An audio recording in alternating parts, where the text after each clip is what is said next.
Good evening and welcome to the Committee of Adjustment meeting at 6:45 p.m. on Thursday, November 3rd, 2022. Call this meeting to order. I will ask the committee for any disclosures of pecuniary interest and the general nature thereof. Seeing none noted. This evening, we're dealing with minor variance application A1022 53881 Maple Grove line. The purpose of this variance is to grant relief from section 7.8 minimum front yard depth in the rural residential zone to permit front yard depth of 13.3 meters, 43.6 feet, whereas 15 meters or 49.2 feet is the permitted minimum. The lands are located at 53881 Maple Grove line, east side of Maple Grove line, north of Heritage line. The effect of this variance is to permit reduced front yard depth to accommodate an addition to the front of the existing residential dwelling. At this point, we will entertain staff report DS 5822 by Margaret Underhill, Secretary Treasurer of the Committee of Adjustment Minor Variance Application A1022 53881 Maple Grove line. Good evening, Mark. Good evening, Chair and Committee. I would also ask or add at this time that if there is anyone in attendance for this meeting to please sign in on the sign-in sheet.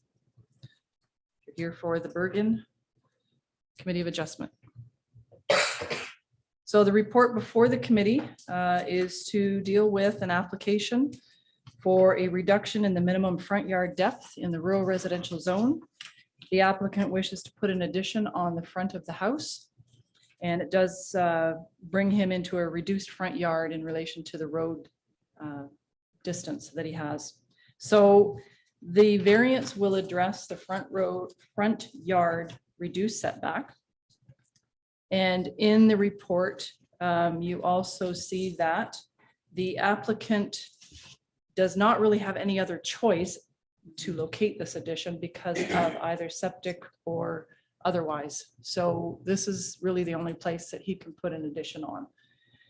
The variance is minor in the planner and staff's opinion, and it's before you for consideration as a recommendation to grant the minimum front yard depth of 13.2 meters, whereas 15 is the required in the rural residential. So I leave it with you, Mr. Chair. Thank you. And I'll ask the if there are any public submissions. There are none, Mr. Chair. Okay. Is the I should back up. Does the applicant wish to say anything this evening? Mr. Werner, do you have anything you'd like to say? Nothing else. There's questions. Okay, that's fine. Thank you. Moving on to committee questions and discussions. Does anyone on the committee have any issue, any concerns, any questions?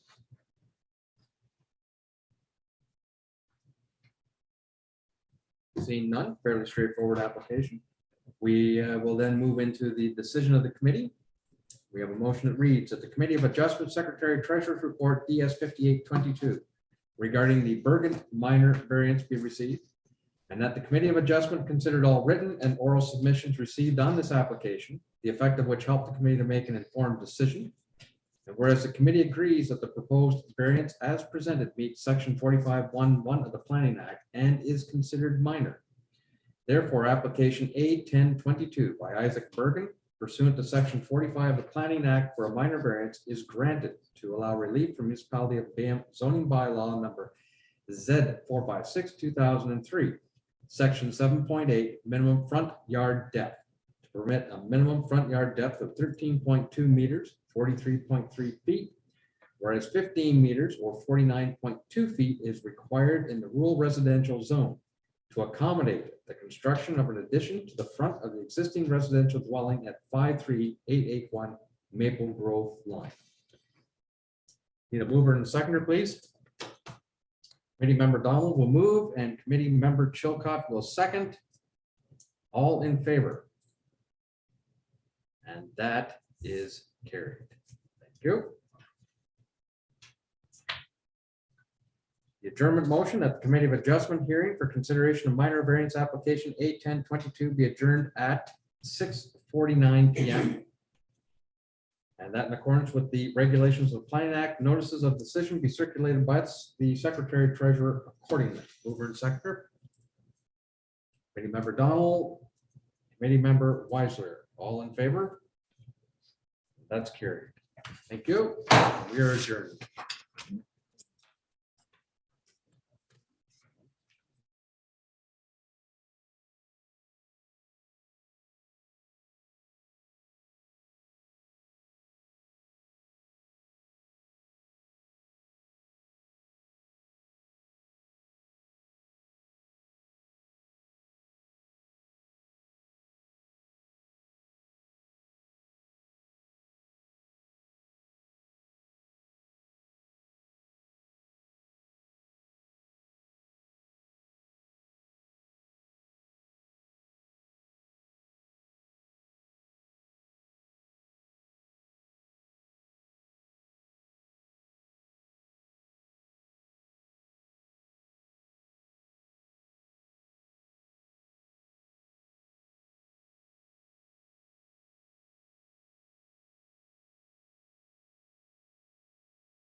Good.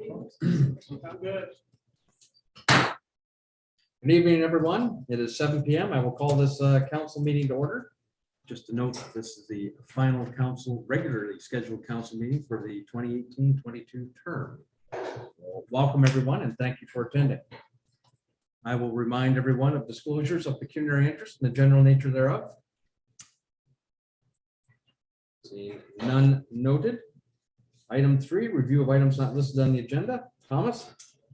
Thank you, Mr. Mayor. 2 items tonight. We have report PS 2322 from Steve Adams regarding renewal of agreement number 0733 for supply and placement of granular materials. And item 1211C, Watson and Associates Economists Limited regarding Bill 23, changes to the Development Charges Act, Planning Act, and Conservation Authorities Act. Thank you. Moving on with section 4, announcements from council members. Anybody have any announcements this evening?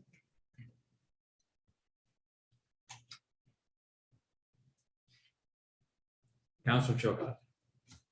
I just wanted to announce that on Sunday, we have the Remembrance Day ceremonies in Vienna in Port Burwell.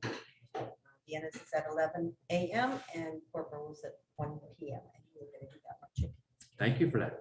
Sorry, That was on my list, but that is fantastic. don't want to forget. Any other announcements from council members? Councilor Donald. Yes, I'd like to announce that Michelin and Earl Shea are going to celebrate 60 years of wedded bliss. Wow. Oh, wonderful. Wonderful. All right, I have a final announcement for the evening. I'm pleased to announce that the Stratfordville Hall Foundation was successful in their application for the Farm Credit Canada Agri-Spirit Award or Fund. They've secured $25,000, which will go towards kitchen appliances for the new kitchen that is to be built here at the Stratfordville Community Center. And the Hall Foundation needs to be congratulated on that. I think it's a win for the entire community. Thomas, I believe you have a final announcement. Yes, just one for me, Mr. Mayor. Just a reminder that next Friday, November the 11th is Remembrance Day, and our offices will be closed for that day in observation. Thank you. Moving on with section, I believe we have no presentations or delegations this evening, so we will move on with section 7, adoption of the minutes of the previous meeting, which include the special council meeting held on October the 4th, 2022, and the regular council meeting held October the 6th, 2022. Everyone has an opportunity to peruse those minutes. If there are no errors or omissions, then the motion would read that the minutes from the special council meeting held October the 4th, 2022, and the regular council meeting held October the 6th, 2022 be approved as presented. A mover and seconder, please. Councilor Chilcott and Deputy Mayor Weisler will second. All in favor? That's carried. Jumping down to section 11, physical services, emergency services. 11.2, reports to council. We have report PS 2022 by Steve Adams, Manager of Public Works, Drainage Superintendent regarding Gray Street lighting. Evening, Steve. Good evening, your worship, members of council. So the report before you was a request that was presented to council on October 6th for an additional street light on the east end of Gray Street, which is pretty much at the dead end section of Gray Street. It was requested to be located in front of 57116. We briefly chatted about an existing pole on site and utilizing that. I did talk to our streetlight contractor about this. Without permits being submitted to Hydro, we can't get a definite issue. So that's still to come. However, they don't believe that pole can be utilized. Their Hydro's gotten sticky on distances from the equipment. So the height, more or less the height of the pole to the wires to the transformer. However, they did quote us for the entire, a new pole light. Given, the positive feedback from Hydro would be the pole we can utilize, and there'd be a small amount taken off for the roughly about 15 to 2,000 for the cost of the pole. and any wires that have additional wiring. So before you, yes, 6,300 roughly was the cost for the new pole and light. This would come out of the operational side of streetlights. An additional 68, average $68 for the streetlight to run annually. And this would be adding to the existing 470. It was noted within the report that, yet we don't carry a line for extra streetlights. Given the year we've had between weather and maintenance, utilizing extra money for repairs and damages has been considerably low. So we are, slightly under that line. So there's a little bit of room at this point, and we can go from there. Any questions? Thank you for your report. Councillor Chilcott. Yes, thank you. I believe the location for the streetlight was requested due to the fact that that pole was available. Is that the best location for it, and would it be more cost effective to put it somewhere else or further down so we get better lighting, or is that the best we can do? We did look at that, through your worship. Due to the utility corridor, there is a new house at the very end, and I kind of wondered if we can, but we do have a distance from the existing hydro lines coming up from Port Burwell. So the ideal spot for this pole, or I should say, using the existing pole now is about as far as we can go. The added costs for the underground wiring would bring this total a little bit higher with trenching. That was something I didn't touch on, but the additional trenching, any road work, if we have to put it across the road, it might be a better spot. However, I think we'd look at, talking to the homeowner. If hydro were to grant it, then great. If not, I definitely think, we'd want to space that we wouldn't want two hydro poles side by side either. So it's kind of. I just need clarification. Yeah. So by the one that you're talking about trenching and everything, that is the newest house, or is it the one that was suggested? Yeah, it was a suggested. We really can't, there's not enough distance from that utility corridor. We'd either be on private property at the new location, Okay. or we bring it back to this address within the report, and which would be the pole that we were trying to utilize. So unfortunately, I can't speak for hydro. They're go every which way on this sort of thing. So we have to get the permit rolling, and then we can see if we can use it. Councillor Nolan. Yes, thank you, your worship, to you, Steve. So the ratepayer would like to see a streetlight on this pole, but in actuality, it isn't a pole that is going to be valuable enough to be used for a streetlight. The possibility is there. The possibility is Yes. there.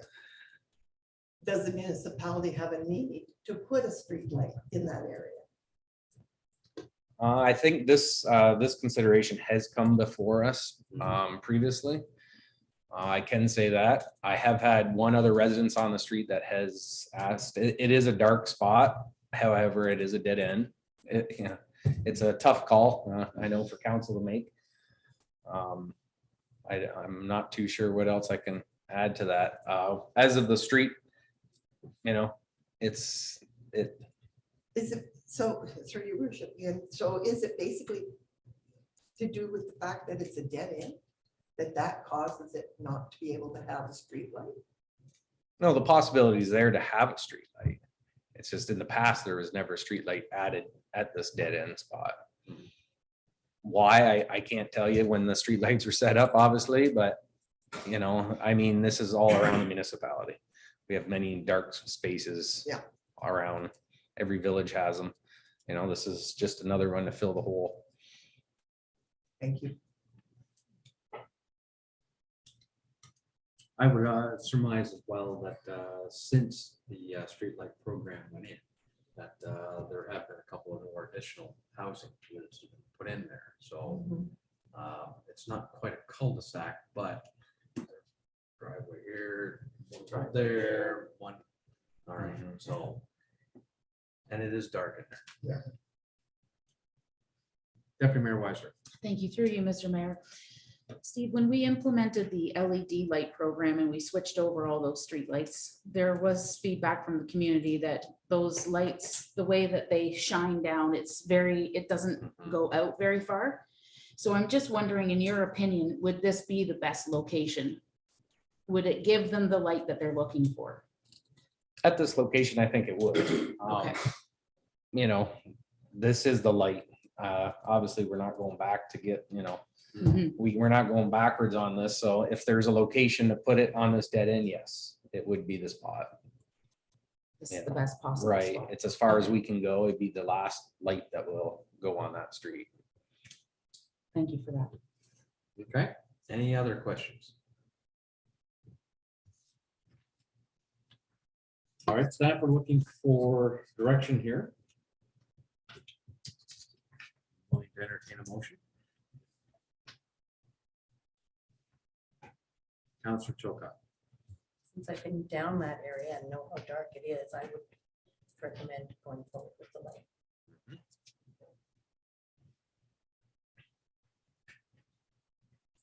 Nods.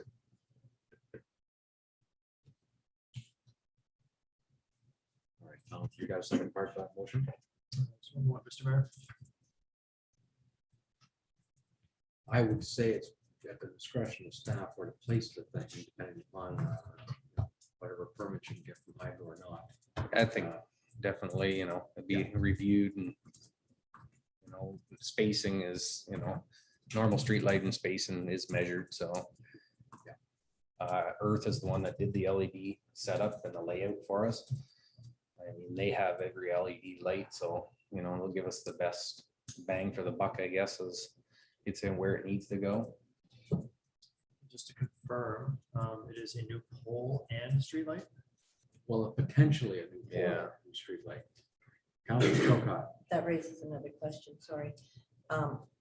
If the pole that you're talking about will carry that light, is there a stronger pole that could be utilized to reduce costs and carry that light? No, through your worship, hydro won't Hmm. switch things like that. This pole would be owned by the municipality. So the existing pole is owned by hydro. They wouldn't allow to switch it that way. They would tell us to buy our own pole and our own street light. That's yeah. Okay, sorry, There's not a lot of movement on that one. No, it's a good question though. I got mixed up on. It has the come pole. up, yeah. Okay, thank you. To clarify though, Steve, the reticence from hydro is the fact that you've got transformer and existing equipment on that. That's correct. where they are, not that the pole isn't substantial enough to carry light. Okay. It's the existing equipment. That's the issue. Yes, they have new measurement regulations that they're trying to keep things off those poles. I mean, we have 400 of them and 280 of them are on these type of poles. However, they have final say on their infrastructure. We ready for the question? Okay, Thomas, please. The report PS 2022 regrade street request for additional street lighting be received for information. That a new pole and street light be installed at the end of Gray Street, Eden, at a capital cost of $6,327. Well, you're tying council's hands on that one again, because it's not clarified that whether hydro will grant you permission to use that pole. So I would say you want to have it such that staff have the authority to plant a pole should the need arise. Is that correct? Yeah, that'd work. Okay. Sorry. Oh, got to make it clear.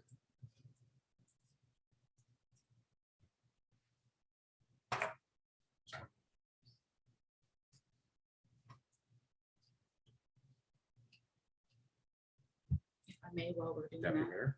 just one more question to Steve, if I may, through you, Mr. Mayor. Steve, how many requests of this has this come in? Is this like the second, third? I believe this is second. It had been put in, I think before my time, it was put in before to council at that time. Okay.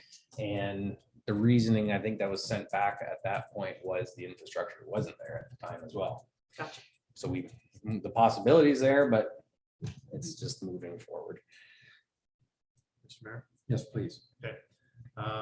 for council's consideration for that report PS 20-22, read Gray Street, request for additional street lighting be received for information, and that a street light be installed, either utilizing an existing pole or a newly installed municipal pole at the end of Gray Street in Eden at a capital cost of $6,327. Mover and seconder, please.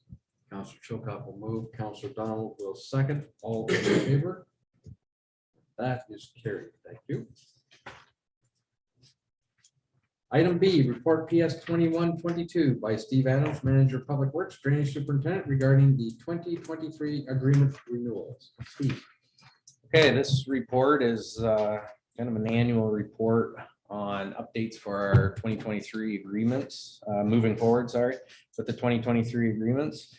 The four before you, agreement number 649 mobile service, 0645 pool and electric for preventative maintenance. 0640 is the winter salt hauling, and 0750 is the recycling receptacle services. Just a brief run through mobile service. They provide the stop blocks and parking lot paint around the municipality. Significant increase with them this year, like most of the ones you'll see within the report. This was due to shortage of paint and the labor that they have. So paint this year was, if you see, they're just finishing up on a lot of the stuff now. And so they reflected that a little bit when I was talking to them. And you can see a 13% increase, which averages about 570 a year for our stuff, our line painting. The second one, pool and electric, this one's pretty straightforward. It's just the general preventative maintenance inspections they do twice a year on the building. So this is strictly labor related, no increase in price for 2023. The winter salt trucking. So this is for the salt, bringing it from the Windsor salt mine to our yard. In the past, we used Wilson's trucking here in Port Burwell. We do have the option. It's to use it's a cooperative procurement group with the City of London. So we do get we buy our salt through them, and then we have the option to use their contractors for salt, or I can use my own contractor. So about 5 years ago, I brought it in-house for a little bit of savings, and it seems to be pretty good. However, this year the costs are rough. Well, they're pretty much even. So Wilson's have agreed to increase of 25%. This is diesel fuel. This is the cost just to bring it back. This impacts the budget average around 4,200 annually. So it's a little significant price. And then the final one is the recycling receptacle services. So this is our 26 recycling bins around the municipality. They get picked up. This contract speaks for 6-7 months, May through now, November 1st. This is picked up, cleaned out 3 times a week and brought back to our yard for disposal. This was an increase of 25%. With this increase, there's an additional 3-year contract or agreement with the contractor.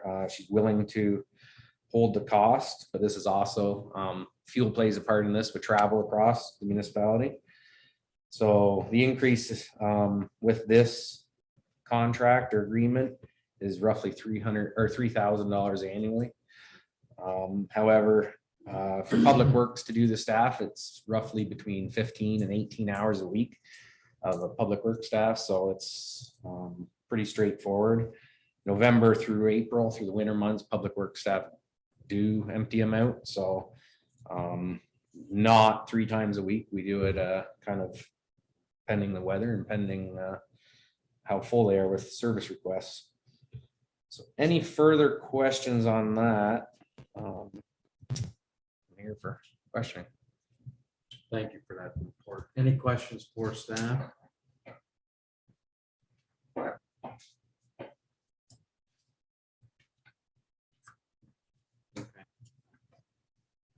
motion reads, a report PS 2122 regarding the 2023 agreement renewals we received for information. And that council of the Corporation of the Municipality of Bayham agrees to 1-year extensions for following agreements, subject to the revised terms as noted in report PS 2122. Mobile Services, Inc., agreement number 60649, Cool Electric agreement number 0645, Winter Salt Truck Services agreement number 0740, and that the council of the Corporation and Municipality of Bayham agrees to a 3-year extension with Ramona Pilot for recycling receptacle services, agreement number 0750, subject to the revised terms as noted in report PS 2122, and that the appropriate bylaws be brought forward for council's consideration. Mover and seconder. Deputy Mayor Weisler, Councillor Donald will second. All in favor? Great, thank you. Item C, report PS 2222 by Steve Adams, Manager Public Works, Drainage Superintendent, regarding the 2022-2023 winter operations plan. Steve? Thanks, your worship. This is another annual update on the winter operation plan. Time has come. It's going to be with us here at some point, hopefully not. So this report kind of speaks for a few things: patrolling routines, roadway snow removal, sidewalk snow removal, ice accumulation. It speaks a little bit about mailbox replacement, private laneway clearing, and it also provides some mapping of the routes for the contractors. The contractors utilize our mapping system that's provided within the plan. This is posted on the website as well for everybody's information. Some of the upgrades or the changes were solely based on our capital projects this year. We had a really aggressive sidewalk improvement program. So we upped the sidewalks. We have 4,700 additional meters of sidewalks that are going to be plowed. That's not all the capital. This is going to now include the rest of Port or all the ones that were missed. So on top of our capital program, we did add, well, technically we added just over 2,500 meters with the Port Burwell sidewalks. In the past, we've had lots of, complaints. They haven't been plowed. The margins were very small to continue finish plowing the rest. So talking to the contractors, and this won't be a problem with them. And then our gravel road conversions, that added up to 4,700 meters as well. So this was the gravel roads we converted: Bayham Drive, Eden Line. They're now tar and chip, Coil Road. These roads, generally we utilize the grader to plow them. So you'll see the trucks roll up and down them a little bit more, maybe impact this time a little bit. And then other than that, we had our slight increase in the salt values and sand values from last year. And that's about it. If there's any further questions, I'm here to help. All right, thank you for that, Steve. Any questions for staff? Yes, Councilor Donald. Yes, thank you, Worship. To use the minimum maintenance standards. Yes, That's not just here in Bayham. absolutely That's not. everywhere. Please. The Yes. public needs to hear minimum Yes. maintenance standards. That's how much you know before you head out down the road. Yes. Thank you. Through your worship. Yes, minimum maintenance standards is the standard. We actually attach within the report, the winter operation, is the level of service policy. Generally, I can speak for Elgin County. Everybody within Elgin County and most municipalities across Southern Ontario, if not all, I know there are cities have their own standards, which generally are still with the minimum maintenance standards. It's a standard that we follow. As you see within the booklet or the appendix, timelines with the classification of roads. Since everyone, we're on this topic, a class 3 highway, which is 19 highway. When we get to 8 centimeters of snow, we have 12 hours to reduce the snow back to 8 centimeters of snow. So I do, I really want everyone to read it, because it does have some charts in there that tell, the classifications, and we deal with 3, 4, and 5 classification roads, and we have up to 24 hours on some of our roads. Obviously, we try to, get to them as quick as possible. Generally, we are well above the minimum maintenance standard. Yeah. Councilor Donald. So when there's a snow event, Steve, then we have to kind of work in flux, right? That's correct. Okay, thank you.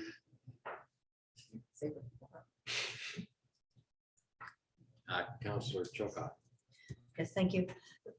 Just one thing I wanted to get clarification on, the way I understand it is, so Highway 19, once it gets to a certain amount of snow, it doesn't matter where you are, you have to come back and clear that within the allotted time. And then you can go back to where you were and finish off the secondary roads and that type of That's- thing. It's not a matter of you finish where you are and then you start back over again. You have to stop what you're doing, go back and do these. That's Class correct. 8 In a severe snowstorm, with the amount of trucks we have and the manpower, generally, we don't see that. We're well above. Our county roads, our only class 3 roads, they could be plowed once in, say, 4 hours with a couple, 2 trucks. So yes, however, is where the whole thought around it is, we're not reducing it to bare pavement. The minimum maintenance standard is 8 centimeters. Cars can safely pass through 8 centimeters of snow. That's, however, that road is deemed, technically it's deemed, like, until the snow event's completed, we have to, every 12 hours, we have to keep it under 8 centimeters of snow. Beyond that, yes, we have to finish cleaning the snow, but our threshold is 8 centimeters on a class 3 road. And as indicated in the chart, those timelines really change to 16 and 24 hours. In town streets, same snow accumulation, 24 hours. So that means once in 24 hours, at 8 centimeters, we just have to bring it back down to under the 8 centimeters. So, the level of service is very important. Setting your own level of service at a higher could really put the municipality in a, we have to have the equipment and the manpower that can really handle it. So. Councilor Chilcott. The reason I wanted to bring that up is because you guys get a lot of grief for the roadworks. And people don't understand what you're required to do and how far you have to take it down. And 8 centimeters, I can't drive in it, but most people can. Yeah. Yeah, that's what you're required to do, and that's what you do, and above that. So you're doing what you're supposed to do and more. And I want people to understand what your criteria is. Right. It is important. Obviously, this is on us as the supervisors. We have to monitor this very closely. Severe snow events, this can happen. Within the policy, we also have a significant weather event policy. To date, municipality has never put themselves in a significant weather event. When we call a significant weather event, that whole changes. The clock stops until the weather event is declared over. We've utilized Buoyant for communications. I think this would be something that will definitely come over Buoyant if the need be. Councilor Frost. Thank you, Mr. Mayor. Steve, does the criteria change if it becomes ice packed? Like if it becomes in the skating rink type of thing? Yeah, yes, and no, that is a very close one. Ice packed on sidewalks and roadways is not considered ice formation. Ice formation is actually clear ice. There is in the minimum maintenance standard does describe that, what the difference between. So The sidewalks are the same thing, you know, you always have a layer of ice because they get packed. And it is a very tough, and it's hard to explain that as well, but this is why these standards are out there, and they're online to read. Deputy Mayor. Thank you, through you, Mr. Mayor. Your winter operations priority index piece, Steve, number 3C, it says only select sidewalks are maintained for winter operations. I just wondered if you could elaborate on that and just make us aware of what is our responsibility as a property owner versus municipality. Yes, as a property owner, we do have a bylaw in place to maintain the sidewalk in front of your property. That is not new. That has been there for a long time. However, the municipality has plowed the sidewalks so the problem is the width of the sidewalks. We've tried to plow sidewalks. We can't find a contractor that has sidewalk plows small enough for some of our sidewalks. This year, there has been a little bit of a change, and you're going to see the same lawnmower going around. However, all the sidewalks are going to be done. The municipality should be plowing all the sidewalks if applicable, like if we can. There's 2 staircases that will not be maintained and they'll be signed.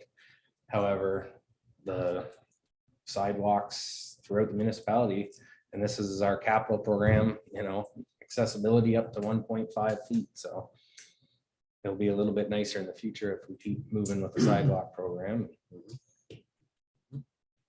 Thank you for that.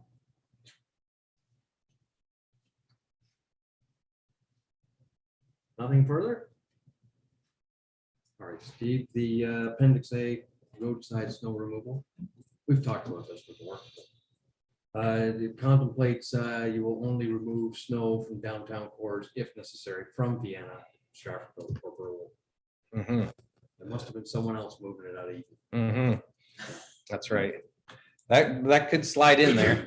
Generally, any service requests that come in, if it's a safety, if it's a concern to us on, or just having room to put the snow, we will remove it. We do try to, you know, clear all cul-de-sacs and as needed. And I was just wondering if you might want to put some verbiage in that someday about the discretion of the public works manager or supervisor. Yeah. Okay. All right. Other than that, no, I'm happy with it. Nothing further from council? Then the motion reads a report PS 2322 regarding agreement renewal of supply and report PS 2222 regarding winter operations plan, level of service we receive for information. And that council, the corporation municipality of Bayham approved the municipality of Bayham winter operations plan, level of service policy attached hereto as appendix A. Mover and seconder, please. Deputy Mayor Weiser, Councillor Froese, all in favor? That's carried. Thank you. Now we'll move on with item D, report PS 2322 by Steve Adams, Manager Public Works, Drainage Superintendent regarding renewal of agreement number 70733, supply and placement of granular materials. thank you, Your Worship. Sorry, this one slid in a little bit behind our other agreement renewals, so a separate report brought forward. This is for our supply and delivery of granular materials, generally being a gravel for the gravel roads, capital projects, operational, just regular roadside gravel. Johnson Brothers have supplied us now for I think for past 6-7 years now. We've had very good service with them. I can't really complain about them. This year, this increase for the year of 2023 is 13.5%. We were anticipating with early on capital that we'd see this hike eventually with the price of diesel, so we're within our target. However, there is a significant difference. It was noted within the report that this price is actually from 2017 when the original agreement or the original tender went out, that there was, the closest bid was at 2025 a ton. And the 2023 price with this contractors is 1975 a ton. So, well, I mean, staff anticipate this competitor right now being priced in at close to $30-31 a ton. So our cost with this company is, it's, you know, they're really giving us a, is it a deal? I can't tell you that, but I think if we were to go back out to tender, we'd be finding a lot higher prices. So with that, average 10 to 25, this was a big year for gravel, 25,000 ton. So generally we're between, with operation and our capital lines, we're between 10 and 25,000 tons. So significant amount, but yeah, if there's any other questions. Thank you for that. Seeing none. That report PS 2322 regarding agreement renewal of supply and placement of granular materials we received for information. And that the council, the corporation of the municipality of Bayham agrees to a 1-year extension for agreement number 0733 Johnson Brothers, supply and placement of granular materials. And that the appropriate bylaw be brought forward for council's consideration. Mover and seconder, please. Deputy Mayor Weisler, Councillor Donald, all in favor? That's carried. Skipping down then to section 12. Development Services, Sustainability and Conservation. 12.1 Correspondence and 12.1.1 to receive for information. Notice of public meeting. Minor variance application A1022 53881 Maple Grove line. Item B, notice of application of draft plan of subdivision, Vienna Ridge 34T-BA 2201. Item C, Watson and Associates Economists Limited regarding Bill 23, More Homes Built Faster Act 2022, changes to the Development Charges Act, Planning Act, and Conservation Authorities Act. Does anyone have anything they wish to discuss regarding these particular items of correspondence? Councilor Donald? Yes, thank you, your worship. The opposition to Strong Mayor's Building Homes Act. Add the Watson report. I'd like to support that. I think we're looking at, I'm missing that one. okay, I think that's further on down. down, is it not? Okay. That's item B 13.1. We're 12.1.1. Hold on to that thought. I will. Thank Okay. Deputy Mayor Weiser? Yes, thank you through you, Mr. Mayor. I just would like to request, actually in reference to that report that Councillor Donald has just made reference to, the Watson and Associates report.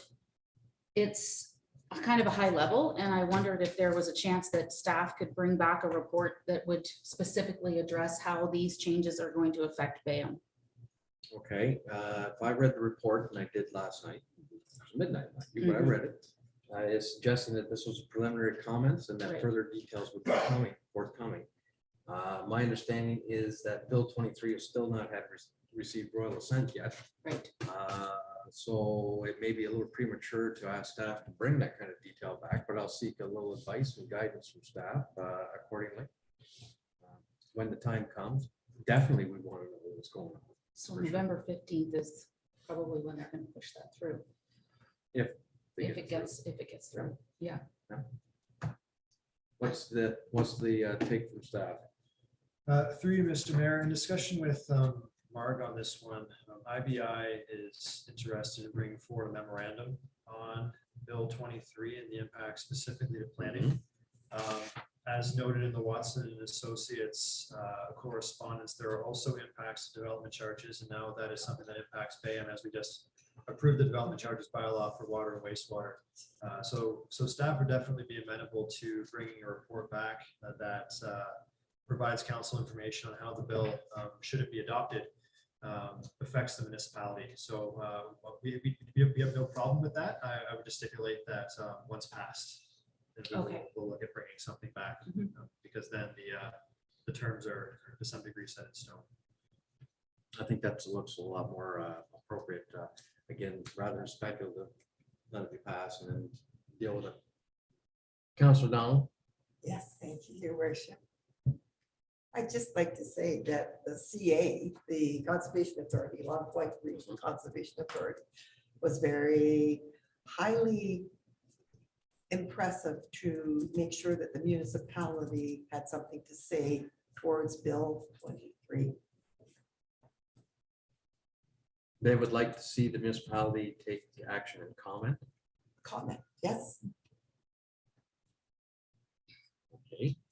It's already through second reading. I'm not sure what impact it would have, but I understand what you're saying. they're very concerned, Yep. as we all should be. Mhm. No, I understand that. Thomas? Just a quick comment, Mr. Mayor, that the CAOs did have a meeting the other day where we discussed this bill, and it sounds like many of the lower tiers and likely Elgin as well will be bringing forward information to their councils, but it sounds like that information will be coming forward should the bill receive adoption. So that is why the proposal is the same for Bayham Council as well. Okay, Thank you. stay tuned. Yeah, Stay tuned. you betcha. All right. Do you need a direction through motion to accommodate what Deputy Mayor is requesting, or would you consider it staff direction? I would need something to direct for the staff report. I do have something prepared, Mr. Mayor. Thank you. That items 12.1.1A through C be received for information, and that if Bill 23 should be adopted by the province, staff prepare a report on the potential impacts of Bill 23 to Bayham for council's consideration. All right. That meets with your I'm good with that. expectation. I will move that. You. Seconder? Council Pros. All in favor? That's carried. Thank you. Moving on with section 13, finance administration, 13.1 correspondence, and 13.1.1 to receive for information. The Elgin County regarding the October 11th council highlights. Item B, Ministry of Municipal Affairs regarding the More Homes Build Faster Ontario's Housing Supply Action Plan 2023, 2022 to 2023. Town of Mattawa regarding strong mayors. Item D, Municipality of Thames Center regarding strong mayors. Item E, Municipality of South Huron regarding strong mayors. Item F, Miriam Peters regarding letter to Mayor Ketchbaum. Any item does anyone wish to discuss? Yes, Councilor Donald. Thank you, your worship. I would like to discuss strong mayors build homes act. I'd just like to make sure that I hope that we would support it. Support the Strong Mayors Initiative or support the, Oppose, sorry. okay, thank you. I better get clear on that. Support opposing, yeah. Yeah. Okay. I think we did that. We did that. in the past, Yeah. So we can uphold the support. How's that? Okay, Sorry. just Yes, making sure. Deputy Mayor. Yes, thank you through you, Mr. Mayor. This, it's unfortunate that the fire chief is not here. I was hoping to pick his brain, but maybe you could help me, Mr. Mayor. I'm not sure. With the county council highlights, I see that we have started the fire training that is mandatory now, and we've done that jointly throughout Elgin Middlesex, which is great news for us that we're not having to send our guys way far away. But I just wondered if we know if any of our fellows have participated in that first session, and if there was any comment made at county in that reference. Absolutely, and thanks for the question. Yes, the Regional Fire Training School was initiated across Elgin County and includes Middlesex as well. The school began operations this past January. Statistics from January through till August 2022 would indicate that there were, if I'm recalling from memory, over 400 participants, about 79% occupancy. However, 25 personnel from Bayham Fire and Emergency Services have gone through that training at this point. So yes, Bayham is taking advantage of it. Thank you for that. Okay. Any other item? Deputy Mayor. Yes, thank you, Mr. Mayor. I'd like to have a conversation in reference to F. Yep. Information item F. Certainly. So within the body of that letter, there was some feedback and comments made in reference to communication and feedback with the community. So I just think it's really important that we reiterate what this council has done in this term. And so I just have a couple of notes here. So we have implemented an open mic commenting platform at council meetings for anyone that's here that has a comment to make about agenda items. We have authorized and supported an updated website that's due to be coming out next year. We've implemented the Voyant Alert, and we encourage all of our residents to sign up for that very, very useful tool. It's excellent. On our website, it's clearly identified on our website, ways to communicate with each member of council. That includes an email, phone number, or a face-to-face request for meeting. And I know that staff behind the scenes, we've had this conversation multiple times during council meetings. I know staff are working very hard to come up with some other ideas on how we can communicate better with the community. And I know that staff continue to put in the new newsletters in our tax bills that come out all the time. So there's another way that we are attempting communication. So I was wondering if maybe staff could have a comment on some of the things that they're working on in the office. Because I think part of our role as council is to listen to our community, and we're trying very hard to listen, but we also need community to be engaged and to be sending those comments and requests and ideas to council, because I really feel that we've made great strides in the last 4 years in how we communicate with our community. So we need your help to fill the gap. If you see there's a gap, we need to know. And so I just pass that over to Thomas, if you could please just comment a little bit more on in-house. All right, thank you. Thomas, what's on the horizon? Through you, Mr. Mayor to Council, a discussion with Megan and staff, we are looking at a few different ways to improve communication, not only with the public and encourage feedback, but also communication as council receives information and how committees function in the municipality. So we're looking to do a review of our any customer service and complaints aspects of existing policies, and the possible development of a standalone policy that provides specific detail regarding how customer service requests and complaints will be handled, including the potential for a new form specific to year-round community feedback. We're looking to do something similar to what Elgin County does. They have a county council highlights, as council is well aware. We'd be looking at a monthly or a bi-monthly publication on the website, put out through Voyant to identify municipal and council goings on over the last period, and done so in a way that eliminates some of the jargon that tends to proliferate at council meetings. And we're looking at doing a review of council's committees. Currently, council has 3 committees. They function, I guess, suboptimally. They could function better with respect to how they handle information and how they direct recommendations to council. So as we are about to enter a new term of council, that is something that is on the horizon for how we can streamline those, provide the committees with more of a voice to council in the new term. So that's what's on the immediate horizon. I would also note that in our capital budget, which is now live on the website, will be handled by council at a special meeting on December the 6th. A new website is a capital item, and that will give staff the starting point to investigate updates to the existing website or investigating a new website platform. So that is what is on the immediate horizon. All right, thank you. Any more comments, questions?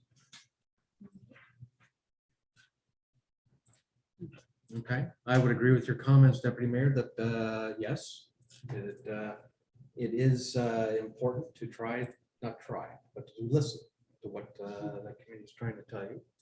But there's a responsibility on its side of the table as well. You know, the community needs to reach out as well. We can only hear it if it's being said. Okay. All right, so what is your pleasure then? We have to, motion is to receive these items for information. given the fact that there are plans moving ahead with item F. I'm not sure if we need a particular motion on that.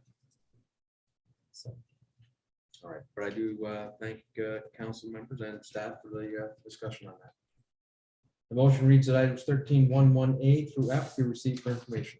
Mover and seconder. Deputy Mayor Weiser, Councillor Donald will second. All in favor? Thank you. Carried. 13.112, requiring action. Susie Swatsky regarding request for signage at Richmond Water Pump House. Correspondence was received back on October 12th.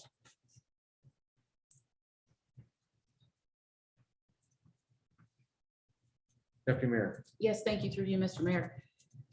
Question for staff, if I may, do we have signage of this request? Like, do we have that available? And maybe Ed could speak to that as well as to any thoughts that he has about concerns with signage in that area. Well, okay, you're looking for a no parking sign Mhm. or No should it be a- trespassing? Or should it be a authorized parking only sign? Hmm. So there's some That's- clarification. that needs to be made. Perhaps, yeah, maybe a comment on that. Through your worship, a little bit. I guess it depends the resident. It is a private laneway past the municipal.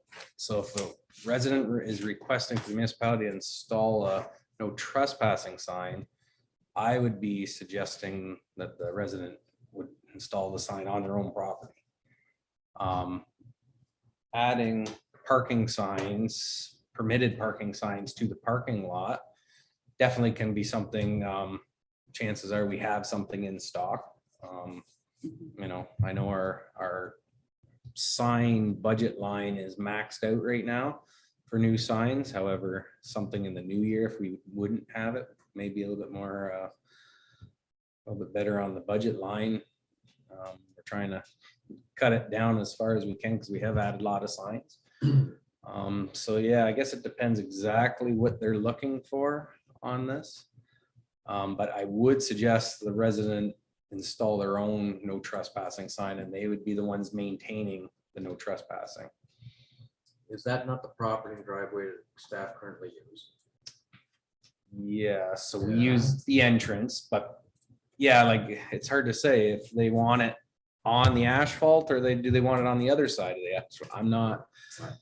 There are a couple of concerns. And first of all, I'm going to assume that the pump house is secure, meaning it's locked, secure, or understand or assume it's alarmed. So on the one hand, I'm gratified that residents are paying attention. And when there's a vehicle that shows up that's not identified as a municipal vehicle, they get a little concerned. This is actually a source of their clean water for the village. So I'm grateful that the residents are paying attention. On the other hand, as you say, it's their property. You got it. But could we meet them somewhere down the middle here? And that's what I'm saying, authorized parking only. Your worship, if I could Please. just add to this. I know from our staffing perspective there, access to the Richmond water treatment facility as well across the road at the actual fenced in area of the wells. Staff have had some concerns with parking there. I believe it's similar to the concerns that the lady is bringing forward in her letter. I would, in terms of having something on the Richmond pump house and possibly the fenced in area for the wells, I would support that type of signage, specifically the, no unauthorized parking and whatnot. Yes, staff have to access those in times, sometimes in an emergency. And yes, we have had parking that's taken place there. And I think maybe that the individual, the author of that letter may be indicating that they have noted the same. Yeah, I believe that's the case. Yes, Councilor Chilcott. Thank you. I know when we were doing our tour, this is the person that came over and spoke with us. Yeah. And I think by reading her letter, the way I understood it was, she wants it put on the municipal property to prevent people from parking on there. And if they do, she can tell them that that's a no parking area, you need to leave. I mean, she doesn't have to police it, but she has that backup of that sign that says, I'm right, because apparently somebody came along and she told them they couldn't park there, and they told her she had no right to tell them anything, and that was the end of it, right? So I think she's just looking for some backup, is the way I read this letter, to help her. Through your worship, I would agree with Councillor Chilcott's comments. And just further to what I added in regards to, you know, people parking there, quite honestly, we believe, and actually in speaking with some of the people that have been along there, they know that it's a municipal facility, especially the Richmond Pump House, and they're looking for an internet connection. Oh, that makes sense. Got it. There's no no, luck there. there's No not, Wi-Fi. there's nothing there for them to connect to. Include no Wi-Fi available. Yeah, right on, yeah, on the I'm wondering side. if that might be No, a no better free option. Wi-Fi. Okay. So just just to bring more information forward, that may be one of the other reasons that we're seeing people, you know, trying to access our building, park there, Right. get a connection. Yeah. Okay. Okay. Okay. That makes sense. Deputy Mayor. Yes, thank you through you, Mr. Mayor. So just to follow up with Steve really quick, we think we may, since we're over our sign budget at this point, is, you know, and I get the impression from this letter that she would like to see something happen as soon as possible. Is there something in our backup signs that we could get up there as soon as we could? Yeah, through your worship. I think I was just kind of taking a quick note on the different signs you guys are throwing out there, but we'll have, yes, we do carry a few different ones. Obviously, Ed's concerns there. No trespassing signs around his building. If they're not there, we should have them. However, yes, I think we have extra parking signs. It's just time and material. The no trespassing ones I have ordered actually right now, so I can't say I have them at the time, but as for parking, no exit past this, you know, no turn. Yeah. If that's council wishes, we sure we can make that happen. All right. So staff are looking for direction here.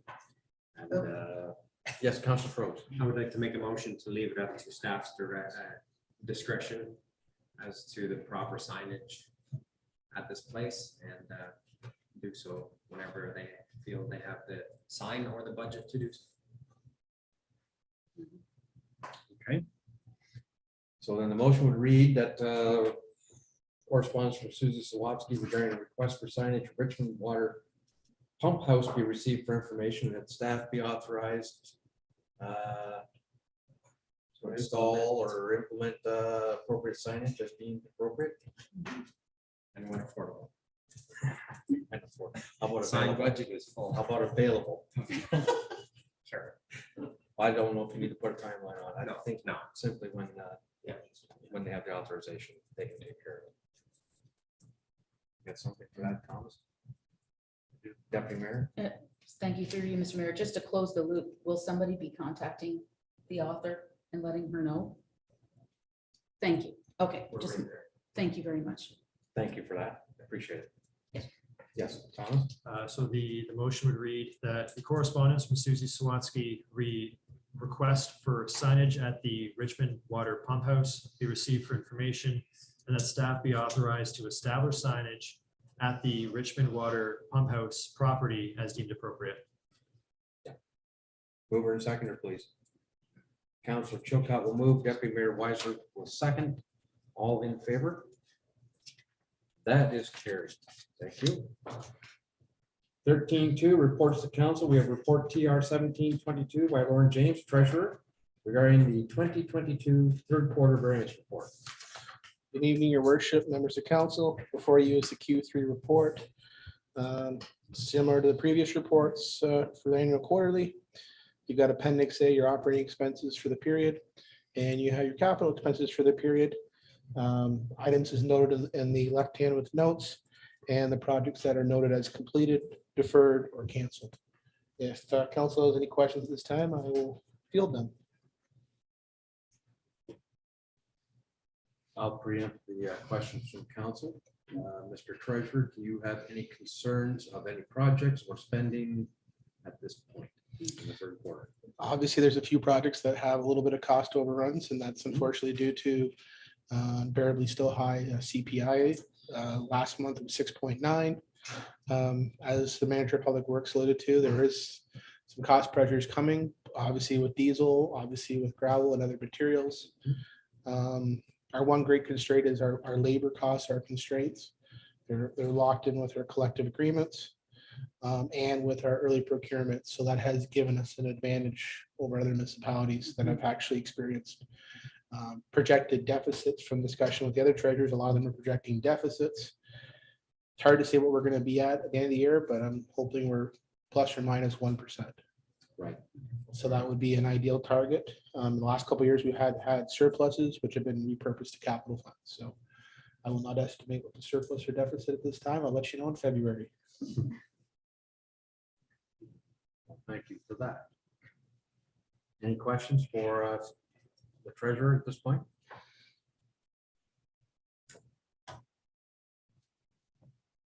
Motion reads the staff report TR 1722 regarding the 2022 third quarter variance report be received for information.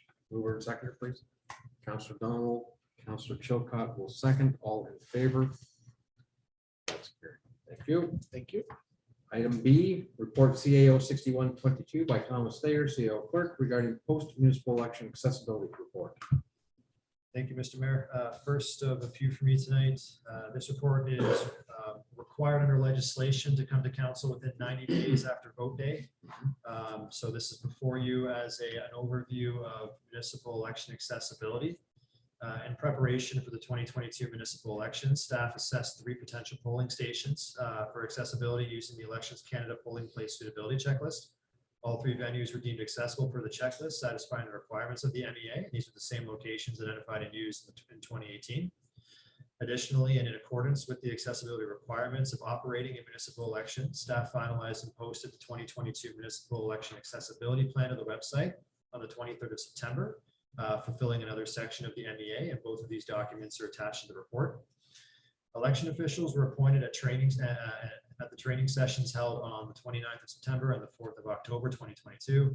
The training included information on election accessibility and how to facilitate an accessible election for all electors in BAM. Eligible electors during the election had access to magnifier sheets to assist with navigating the ballots.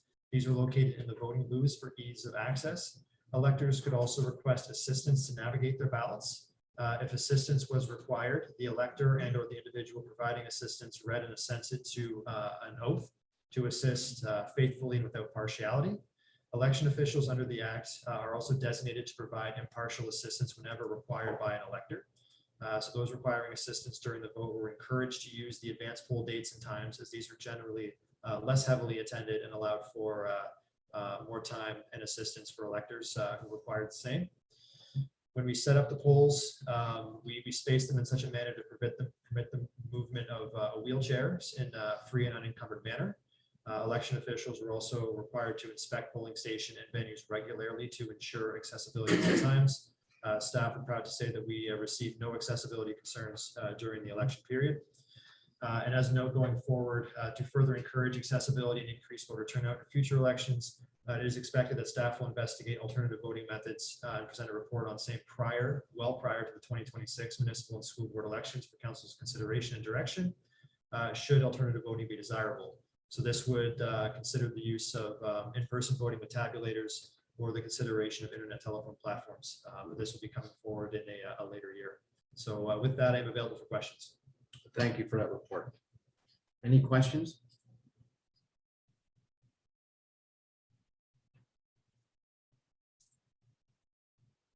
Well, as indicated, yes, this is a requirement under the Municipal Elections Act. It is always best to be prepared. Hopefully you never have to use it, but you were prepared. Congratulations on that. And may the municipality always be prepared to accommodate our residents. Okay. Motion reads the report CAO 6122 regarding post-municipal election accessibility report be received for information. Mover and seconder.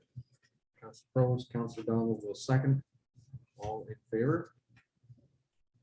That's carried. Item C, report CAO 6222 by Thomas Thayer, CAO clerk, regarding post-municipal election statistical report. Thank you, Mr. Mayor. Once more, I don't believe any previous council has received one of these post-election, so I figured I'd just bring something forward so council and the public could see a little bit into kind of the nuts and bolts of who voted and where. So as everyone's aware, the municipal elections were held on October the 24th, 2022, with 5 advanced poll days. As noted in a previous staff report, the method of vote for the election was paper-based traditional ballot, vote anywhere with a live voters list. The election turnout was 24.79%. This is with 1,406 municipal ballots issued across all polls. This is up from 2018 when the election turnout was 21.25, which was the lowest at the time in BAM's history since amalgamation. Ward 1 led turnout with 29.26, followed by Ward 2 and Ward 3. With respect to the advanced polls, we did operate 5 advanced polls before vote day. The advanced polls were quite successful. Over the 5 days, 626 ballots were cast for municipal offices, and this is up from 288 in 2018. So this is an increase of 117%. Despite, however, the successful advanced polls, the turnout on vote day was similar to that of 2018, where 780 votes were cast across 7 polls at 3 locations, which is comparable to the approximately 795 votes cast on vote day in 2018. So the increased turnout overall, the election was wholly responsible by the advanced polls, which were substantially successful. And we made sure to advertise not only on the municipal website, push them out through Voyant multiple times, advertising through local media, and encouraged the candidates through their own communication systems to push voting at the advanced polls. On vote day itself, the most ballots used or issued were at the Stratfordville Community Center, Ward 2, followed by Ward 1 and Ward 3. And I guess interestingly, but not overly surprising, when it comes to breaking it down by demographics, the older cohorts tend to come out far more than the younger ones do. So the 70 to 79 age cohort led, followed closely by those between the ages of 60 and 69 and 80 and 89. Unfortunately, those between 18 and 39 scored relatively low with turnouts of 8.5 and 10.87%. So there's still quite a bit of apathy out there from younger voters in our community. The oldest individual to attend a poll and vote was 97 years old. So that's wonderful to see. And when it came to voting by proxy, I can speak for the clerk's office. We did receive a lot of inquiries from individuals and from candidates about having individuals vote by proxy should they not be able to attend a poll. And despite the push and encouragement to vote by proxy, only 13 certified proxies were utilized for the election, which is less than 1% of the total ballots cast. So with that, I'm available for questions. Thank you. Thank you for that. It was an interesting report, and you're right, we've never seen one of these before. Any questions from council members? Deputy Mayor. Thank you through you, Mr. Mayor. Not so much a question as more of a comment that thank you very much to staff. One of the things that I have to say when looking around at our neighbors, I thought we did an excellent job with the number of advanced polls that we offered to the community. So, and I'm thrilled to see that we had a good and successful turnout. As a result, most of our neighbors only had 3 days of advanced polls, so we had a couple extra, which was wonderful. And I do, in reference to your previous report, I think all of us are very anxious to see that report come forward in the next couple of years as some alternate methods of how to increase voter turnout and encourage our community to get out and vote. So just a few comments. Thank you, Mr. Mayor. Thank you for that. Any additional comments?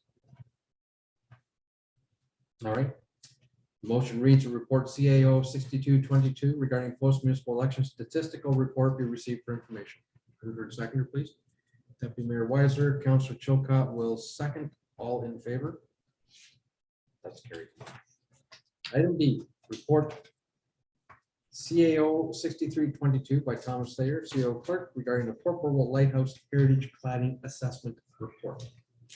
Thank you, Mr. Mayor. Once more, so this report follows a previous one from the August meeting, or I guess it would be the July meeting rather, regarding the lighthouse and the RFP. So the RFP was issued in accordance with information provided in the 2019 staff report. At the time, moving forward with any works in the lighthouse was delayed, particularly due to COVID. So it was something that was picked up by staff in 2022. In light of some public criticism, we had the RFP shelved pending a heritage review by a couple of heritage professionals from A-Link Architecture. They had an on-site meeting with staff in August, and council at the time provided direction to proceed with a heritage review of the building at a very high level. So in accordance with that, on October 18th, we did receive the Heritage Cladding Assessment Report from A-Link Architecture. It's attached to the staff report. The report provides an overview of the history of the lighthouse, as well as a discussion of its significant features, and then discusses the Ontario Heritage Act and standards and guidelines for conservation and preservation of historic assets. I will note that BAM does not have much in the way of designated historic assets. I don't think there's an argument out there that the lighthouse is the most prominent in our community. The report goes on to note that removal of healthy intact heritage elements is not consistent with standards and guidelines and would not be recommended. So this would be against, I guess, the recommendations out of the 2019 report. Instead, the focus should be on remediation of the rotted clapboard and limiting repairs to damage areas. So this would require a more detailed investigative report of the state of the entirety of the siding, but may prove more economical solution for the municipality, since the entirety of the siding would come off. The report identifies 3 key recommendations. So that would be an existing conditions confirmation, a conservation plan, and a maintenance plan. The existing conditions confirmation is the first step and involves accurate documentation of the whole structure. There's an excerpt from the report that outlines what would be included in that, including professional photography, various rectified images, 3D modeling, site measurements, historical photos, testimonies, articles, previous conservation attempts, major damages, any other necessary information regarding the building's past. Regular topographical surveys are also recommended here. It is also recommended that a structural engineer review be conducted, as there was some evidence of a timber beam being compromised and the potential need to review cracking in the concrete foundation and the cause and prognosis. So these documents and reviews be part of a database to guide the conservation and maintenance program going forward, including regular evaluations and observations of the cladding, identifying any emergent issues, and more generally, short-term and long-term routine maintenance required to preserve the lighthouse into the future. The report also contains the recommendation to remove the current vinyl application, which in the opinion of the heritage professionals has contributed significantly to the observed deterioration of the wood siding, and can be inferred the associated bubbling and peeling of the vinyl application. After a review of the report, staff did follow up with A-Link on its contents for confirmation on the next steps to ensure council had the most comprehensive information at this time. A-Link has confirmed the next steps for council, should it wish to proceed, would be an in-depth investigative report into the overall condition of the clapboard and structure siting in general. This would include an architectural report and cladding review, structural report, soil test report, and a topographical survey. These items would then be used to provide more information to council and garner more information on the overall state of the site and the structure. These components would then be used to determine the scope of any remediation and the establishment of a conservation and maintenance plan to ensure heritage preservation and cost estimates associated with both. So the report as well was circulated for informational purposes to the museum's BAM committee. The recommendation of the report is that cost estimates for the recommended items in the report be obtained and provided for council's consideration, recognizing that these recommendations are coming from certified heritage professionals, and under the act, we likely require having these, have to do these studies anyways. If council decides that they can just direct staff to proceed with obtaining these studies as well, without cost estimates coming back to council. So I will leave it with council to deliberate. I'm available for questions, and I'll leave it with you, Mr. Mayor. And thank you for a report. Discussion. Questions? Councilor Donald. Yes, thank you, your worship. So after you giving us all of this report, Thomas, it seems to me as though this has never been done before. That appears to be correct, through you, Mr. Mayor. It appears that when the final application was put on in 2010, it was just sort of put on. There was no formal heritage assessment done. Formal heritage assessment of the building hasn't been done. Otherwise, we would have it on file and it would be guiding the recommendations coming forward. So we have nothing on file suggesting anything of this nature has been done in the past. Yes. And to continue. So, and from everything that I've read and see, is that the vinyl cladding made this wood deteriorate, correct? Not being a heritage professional myself, I'll thank speak you. to the report, and they are strongly suggesting that it has exacerbated the issue. Thank you.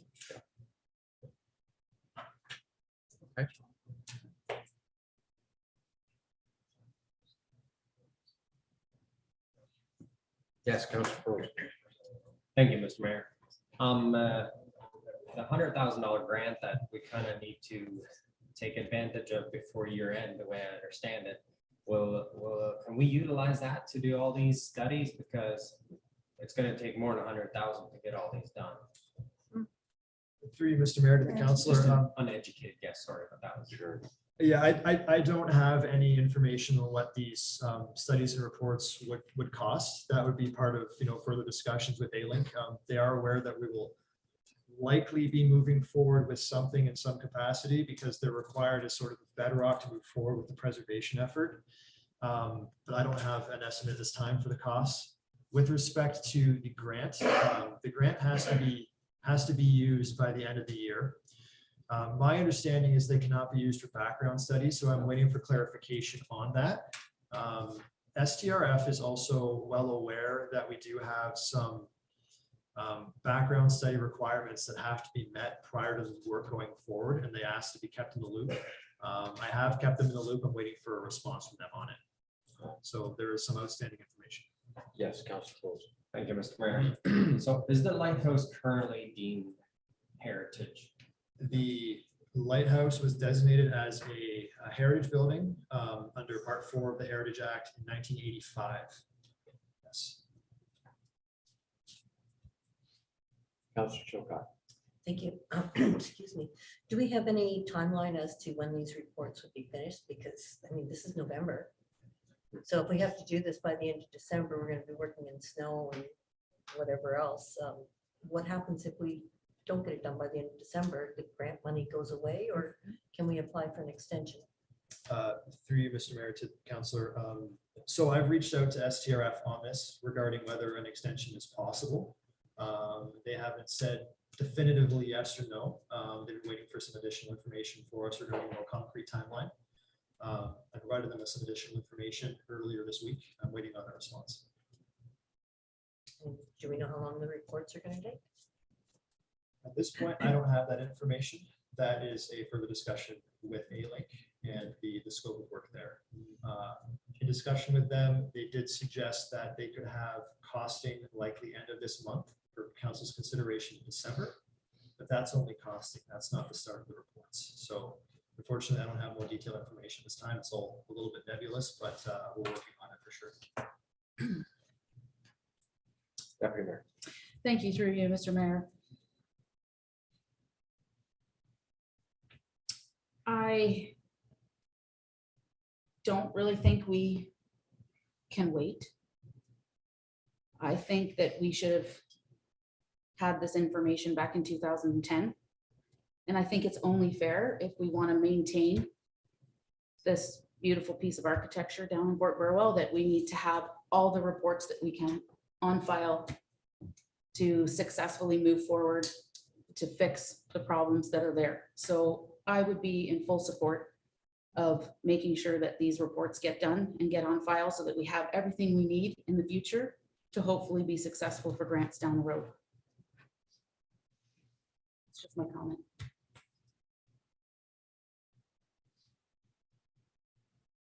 Yes, thank you for the comment. I think it's relatively easy to agree that you're not going to go put lipstick on a pig here, but call it a day. If we're going to do this, it's going to have to be done right. That's right. All right. 100%. Now, in keeping, the sentiment of Councilor Froze alive, we don't know what the cost of this assessment is going to be. This may be something that's going to have to be scheduled with some time. All right.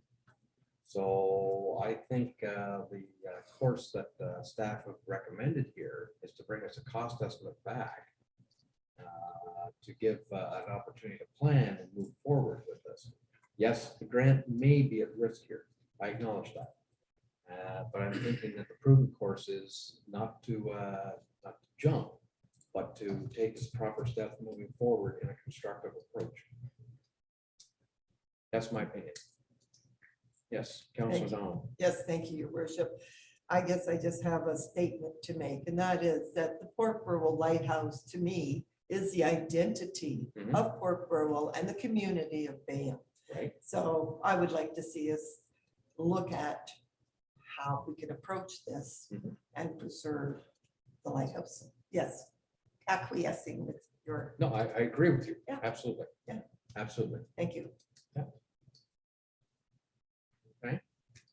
Look, I agree. If we're gonna do this, we're gonna have to do it right.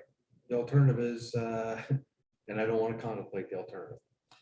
All right, if this is a heritage feature that, it's in the charge of the municipality, and it's something that we're gonna have to look after and take care of, it better be done properly.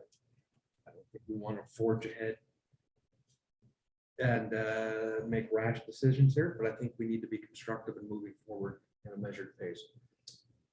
And that means being responsible to the ratepayer at the same time. Okay. Like, you can disagree with me, there's no problem. It's just my opinion. I happen to support the recommendation that's being made here, which means bring us the estimates, tell us what it's gonna cost, and then let's move forward from there. But I agree with you, we aren't gonna do anything without this stuff. We can't. Councilor Froze. Thank you, Mr. Mayor. Just, I guess just another comment, since we're all doing just comments, but Yep. I'm very kind of sure that the lighthouse does not meet current building codes. And to find an engineer and soil test and a structural report and get them to sign off on it and still allow us on it, our chances might be slim to ever allow people on it again. But at least it will be properly preserved from the exterior, and I strongly agree that it should be done.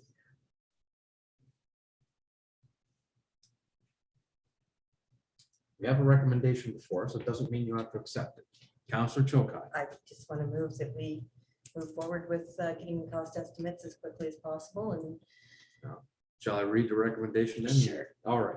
That report 6322 regarding the Port Burwell Lighthouse Heritage Cladding Assessment be received for information. And that cost estimates for the recommended items in the Heritage Cladding Assessment Report be obtained and provided to council for further consideration. Okay, now, you were willing to move that, Councilor Chilcott. The motion is still open for discussion. Councilor Donald. Yes, thank you, your worship. So what's gonna happen to the cladding that's still on there? Are we gonna, can you put something in there that says, that can we remove it? Since Not it's- yet. Not yet. Even though it's deteriorating everything.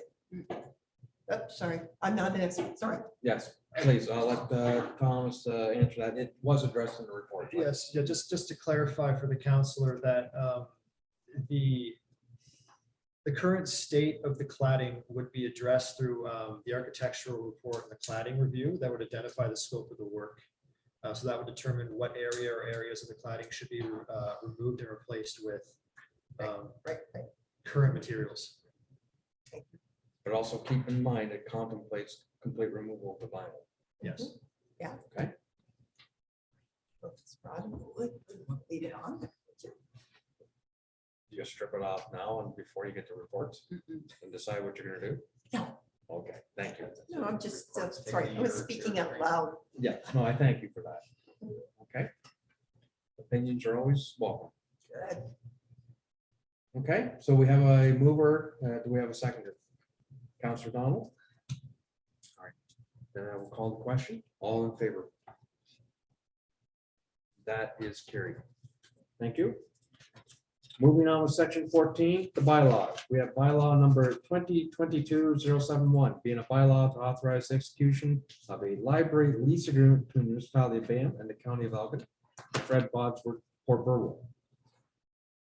Item B, bylaw number 2022-072, being a bylaw to authorize execution of a library lease agreement between the municipality of Bayham and the county of Elgin, Stratfordville. Item C, bylaw number 2022-073, being a bylaw to authorize execution of documents for the integrity commissioner and closed meeting investigator for the corporation and municipality of Bayham pursuant to sections 8, 9, 10, 11, 223.3 and 239.2 of the Municipal Act 2001 SO 2001. I assume that's chapter 5 as amended. Chapter 25 is amended. Chapter 25 is amended. Thank you. Any questions on the bylaws?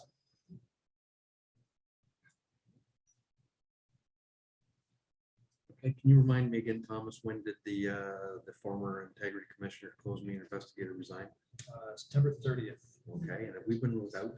No, because council did pass a motion to approve the appointment of Mayor Burles. Thank you. Yes, so we have not been without. All right, that's why I was wondering why the bylaw was now rather than back. We were waiting for a document to come through from Mayor Burles, Thank and you. we weren't able to make it on for the 6th of October. All right, that answers my question. All right.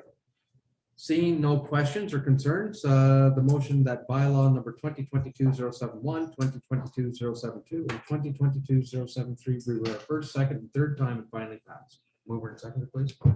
Councillor Donald and Councillor Chilcott, all in favor? That's carried. Section 15, unfinished business. I don't believe we have any. Section 16, other business.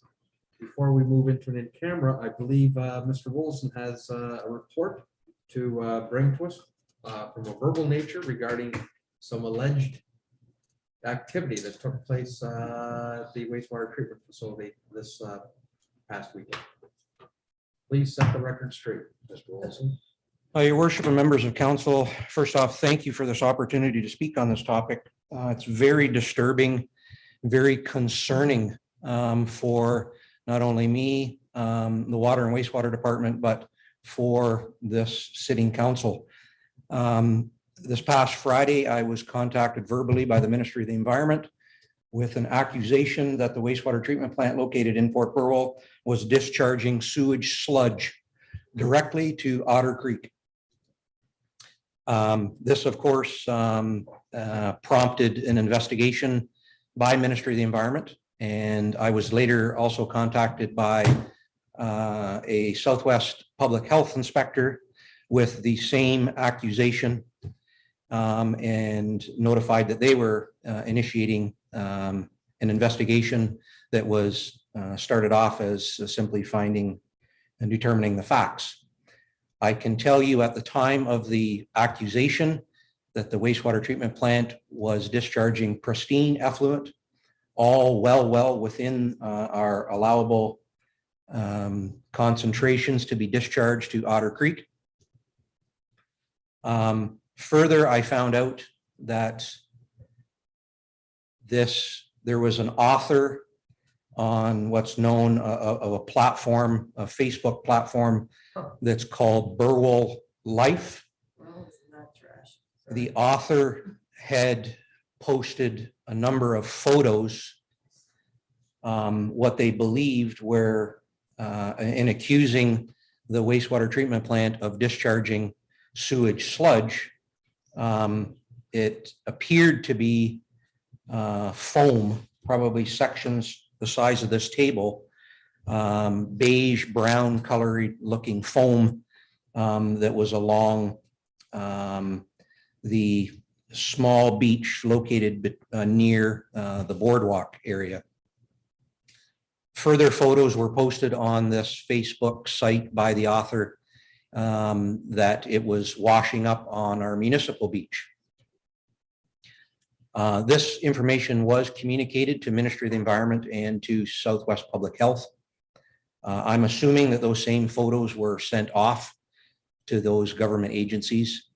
I had worked with both government agencies, spent a considerable amount of time on this, and I can assure you, I can guarantee you that the Port Burwell wastewater treatment plant was not discharging any type of sewage sludge.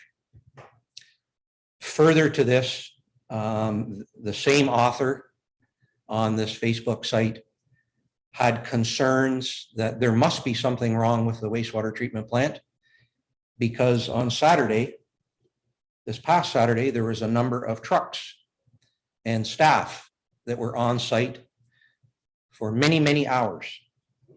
This, in fact, in regards to the contractors, trucks, and our own staff, was in fact a true statement. This was part of our annual biosolids hauling program.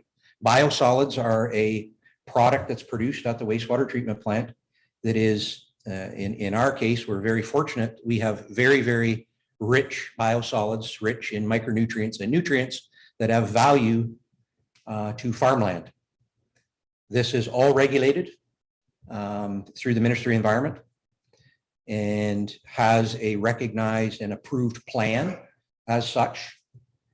It has a certificate of approval. It has what's called a NASM plan, a non-agricultural source material plan.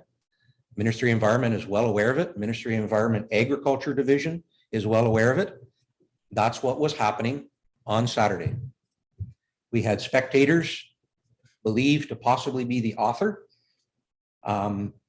that hung around the wastewater treatment plant, followed trucks out to field. And in their minds, they believe that this was part of the problem, that we were maybe possibly secretively trying to dispose of a problem, when in fact there was no such problem. Further to this, over the weekend, the same author and picked up a few other people along the way on this BAM Life platform.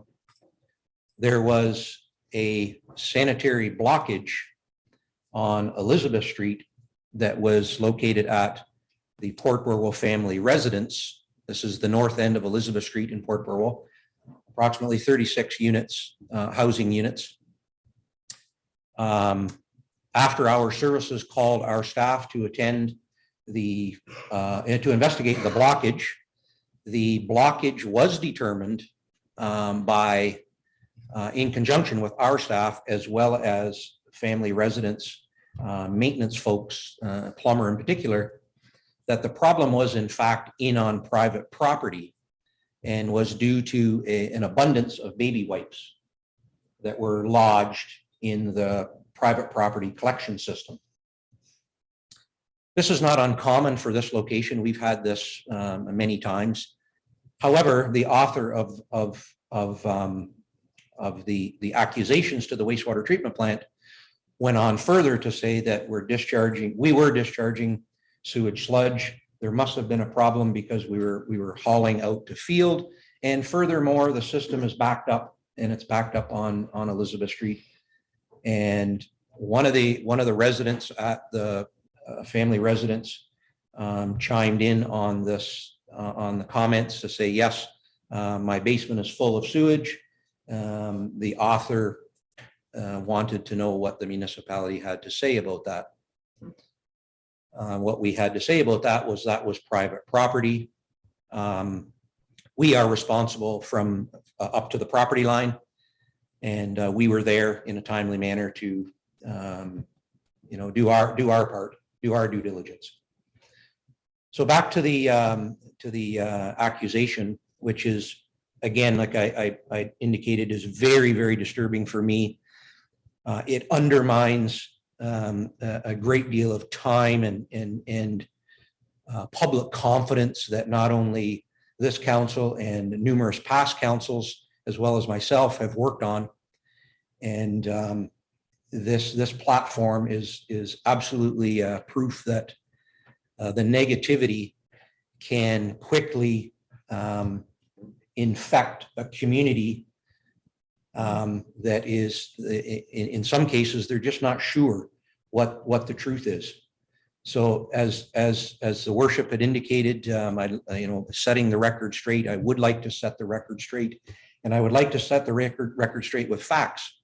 In fact, working with the Ministry of Environment and working with Southwest Public Health, I did my own internal investigation because I wanted to know what this material was. There was, in fact, this foam material that was along our beach and along near the outlet of the discharge of the wastewater treatment plant.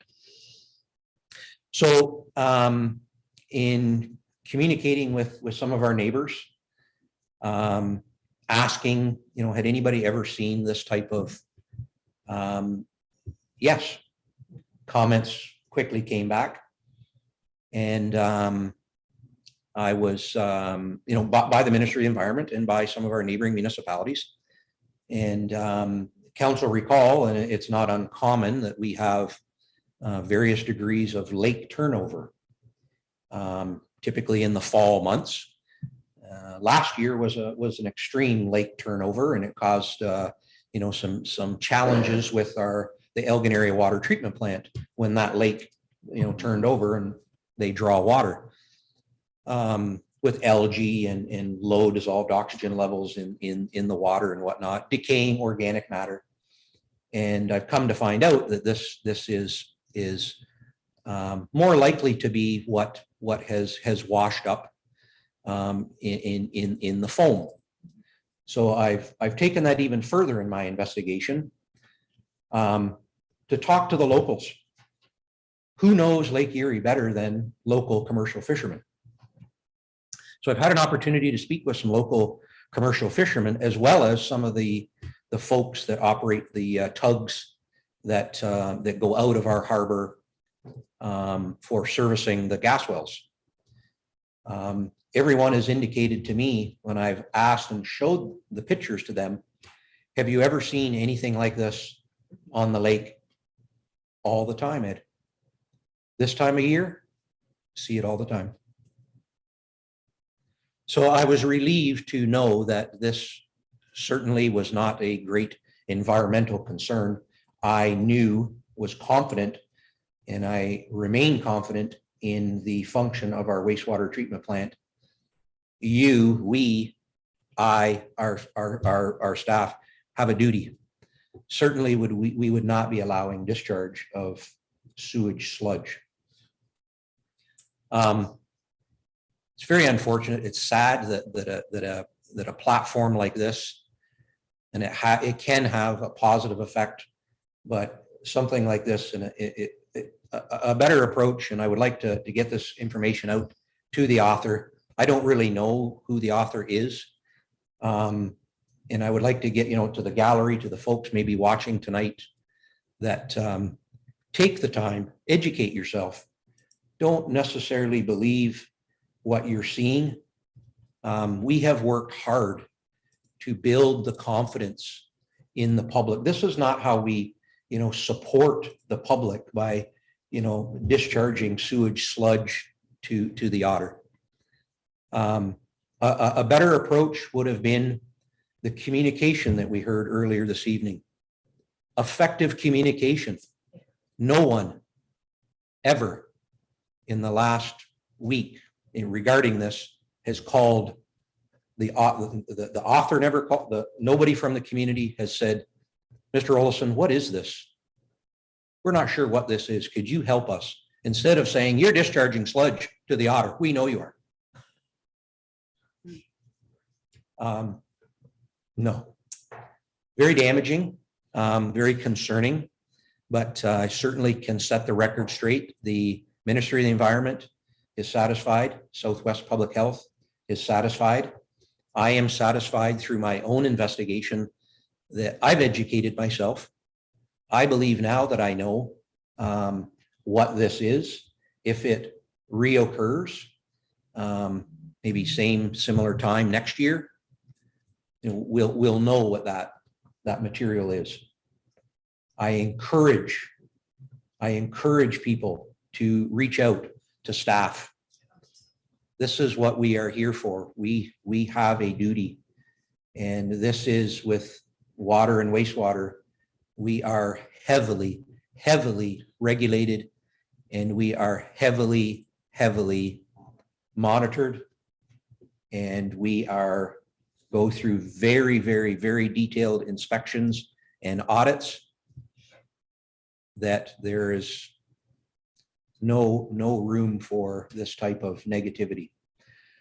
I assure this council, and I assure the people of the gallery and the folks watching this evening, that I will make it a goal of my own in the remaining years that I have working with the municipality to regain that trust.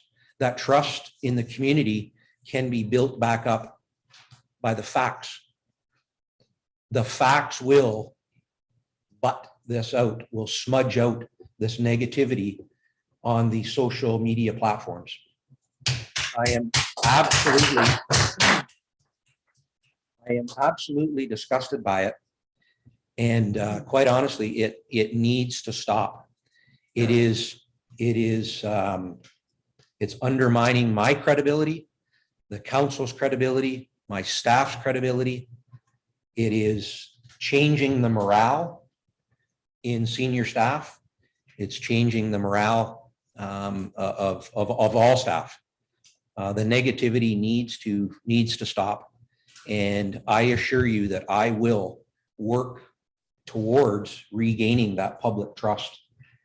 And that is communicating doors wide open. This is the approach that we will take. We have effectively communicated. We have reports. Our inspections are posted on the website.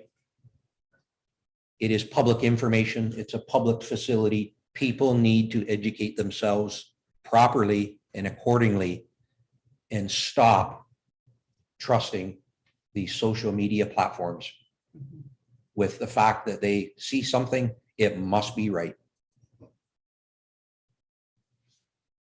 Your worship, I thank you for this time. It's behind us. There was no such issue. We are confident, and we remain confident in our water and wastewater operations. And we will continue to prove that. And the facts will continue to come forward in a positive manner, and they'll be communicated accordingly. Thank you. Okay.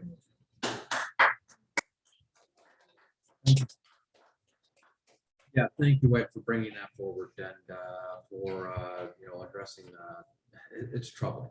Okay, it extremely is troubling. I would trust that between you and senior staff and working with the incoming council, even while we're still around for the next few days, they'll, how can we assist? Because it's all one team.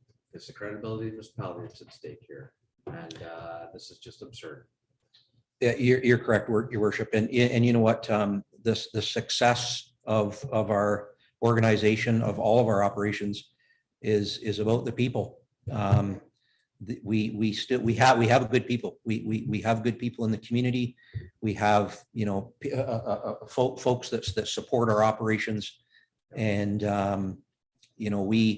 I can't take the credit for these operations. It's the credit of this council and many past councils.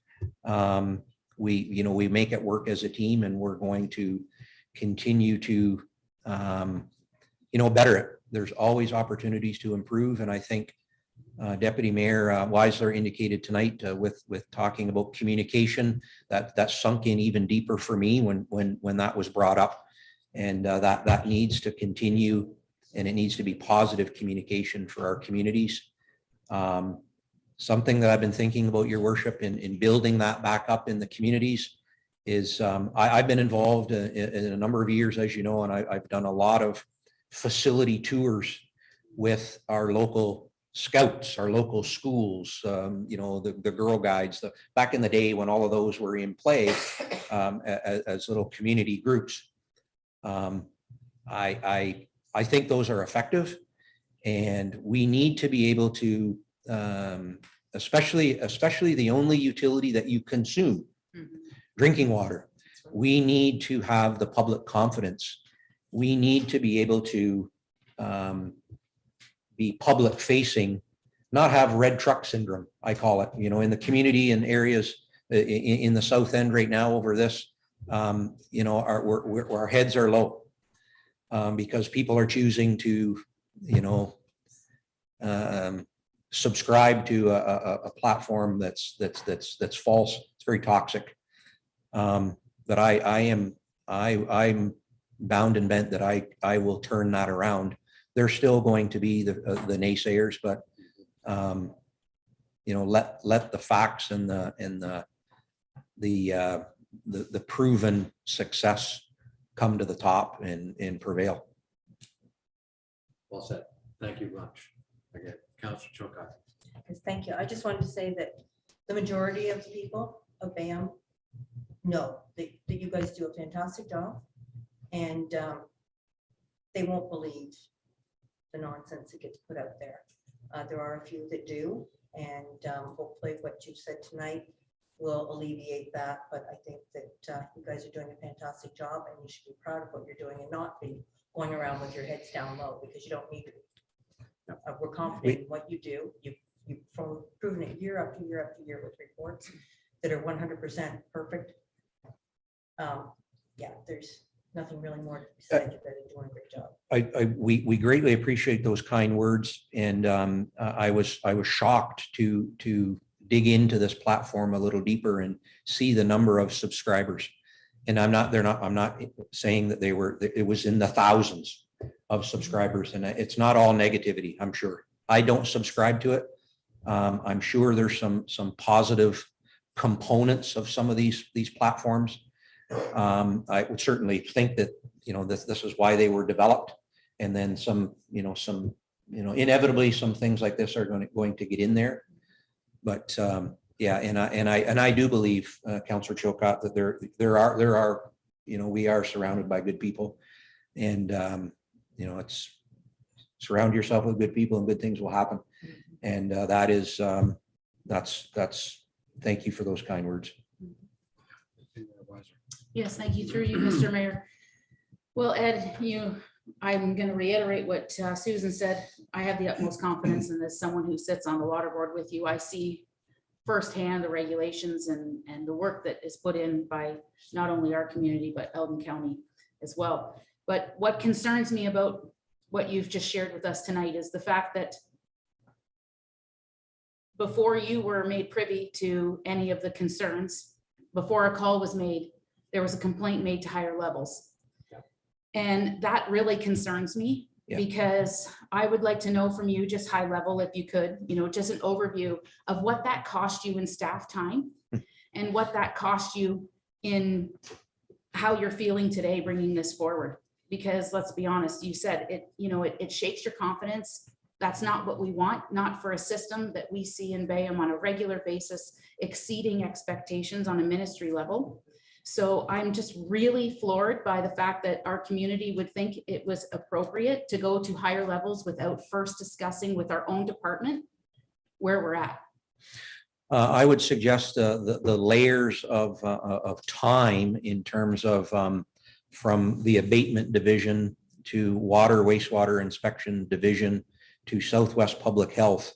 There alone, each one of those individuals that I was in contact with has to gather facts as part of the investigation and report to a supervisor. They have to write a report. Supervisor has to review the report, sign off on the report. I'm going to suggest at the higher level there's probably at least 6 or 8 staff members at those various levels. And then at our level, myself and our staff off and on throughout the entire weekend, this past weekend, Friday morning through right through off and on the majority of this week. Just follow up in my own internal investigations. Like, I mean, I could have dropped it, you know, no, it's not us. No, I wanted to dig into it. So time associated with, you know, response back from some of the locals that were, you know, very, you know, very, you know, informed, you know, and I encourage folks, I couldn't say for sure the exact time, but it's a considerable amount of time that's involved for one false accusation that could have been completely alleviated if somebody just picked up the phone or sent an email to say, Ed, any chance you know what this foam is on the, well, no, but I'll look into it. And there's where we would have been, not where we are right now. Yeah. Yeah, terrible. And that's the takeaway. Yes, That's- yes. Thank you. In terms of feelings, I think obviously I'm very disturbed. It's very unfortunate, but you know, you can try to knock us down. You're not going to keep us down. Yeah. I guess I just have one thing to say. Thank you, Your Worship. United we stand, divided we fall. And if those people who adhere to Facebook as being the gospel, well, I pray for them. Mhm.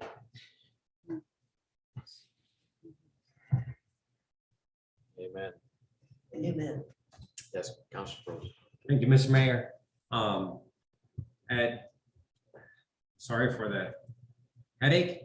Most of council was attacked very personally on the weekend. And I don't know what to say other than we need to stop paying attention to it. And that's hard to do in your case, but I think in our case, our staff might be a little easier. Other than that, I don't know if there's a way we pursue legal action against and just simply recoup staff time. My goodness, it's crazy. So, Through your worship, Councillor Froze, I couldn't agree more. In fact, you know, it's defamation of character. Yes. For me, those are serious accusations in my mind. This is going to be very tough for me to get by and get over, quite honestly. I'm determined while I'm here that I will, you know, try to smudge that out and regain confidence that has been, you know, swayed by some of these, you know, some of this negative social media. It's troubling that, and I'm seeing it more and more this past week, especially comments around Port Burwell. You know, a newcomer, for example, came. We had an appointment to look at a water meter in a home. A very, very, very lovely lady coming to the area, new to the area. And the first thing she said to our staff, one of our staff members, "What is wrong with your wastewater treatment plant?"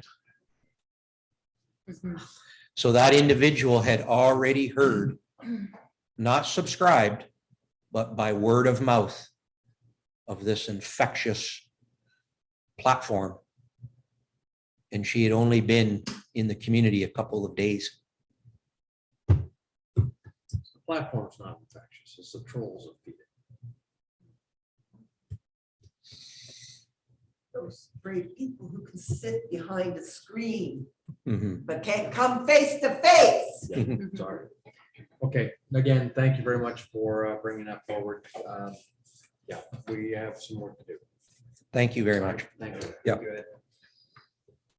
All right, we're going to be moving into an in-camera session. Let us do that publicly, and then we're going to take a few minutes. That council do now rise to enter into an in-camera session at 8:53 p.m. to discuss a confidential report regarding labor relations, employee negotiations, human resources. And item B, confidential verbal item regarding personal matters about an identifiable individual, CAO performance review. Mover and seconder, please. Councillor Chilcott, Deputy Mayor Weiser, all in favor? That's carried. Okay, take a short coffee break, please.